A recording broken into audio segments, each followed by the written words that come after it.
it's Mike Andes, and today I'm talking about your dealer. I'm here at my dealer. I've used them for a very long time, right from day one. My very first mower I purchased here. And to this day, we still use them for a lot of stuff. Now, your dealer is extremely important, who you choose, and I want to talk about building that relationship. Here's why it is important. Number one is if you're in a pinch and a mower goes down, if you have a good dealer relationship, you might actually be able to get away with buying less equipment simply due to the fact that that great relationship allows them to lend you equipment, give you a loaner, maybe do a demo. You can actually save yourself from having to buy backups because they're gonna be so great at servicing your account, making sure that if you're taken care of if one of your mowers do go down. But that relationship takes time and it takes energy, and you're actually caring about the dealer relationship. I see so many lawn care providers, they treat their dealer like they would, their accountant. It's like once a year they'll check in or like throw them some paperwork, and it's just like, they treat them like trash. It's like, treat them like you would a customer. A customer you take care of, you foster the relationship, you tell them how much you appreciate them.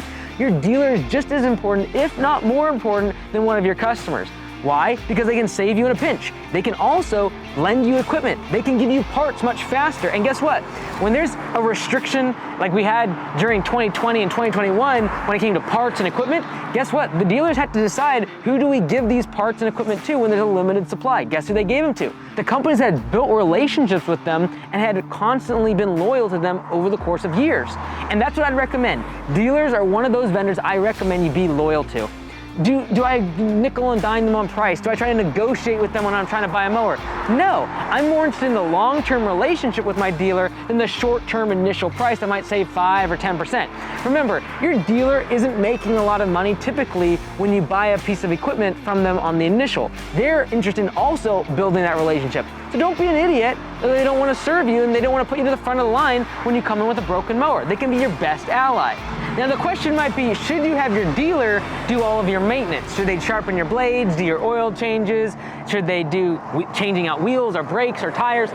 For a full breakdown of whether or not you should do your maintenance or you should have your dealer, click this video right here. It'll walk you through whether or not you should do your maintenance or have your mechanic at the dealer do it.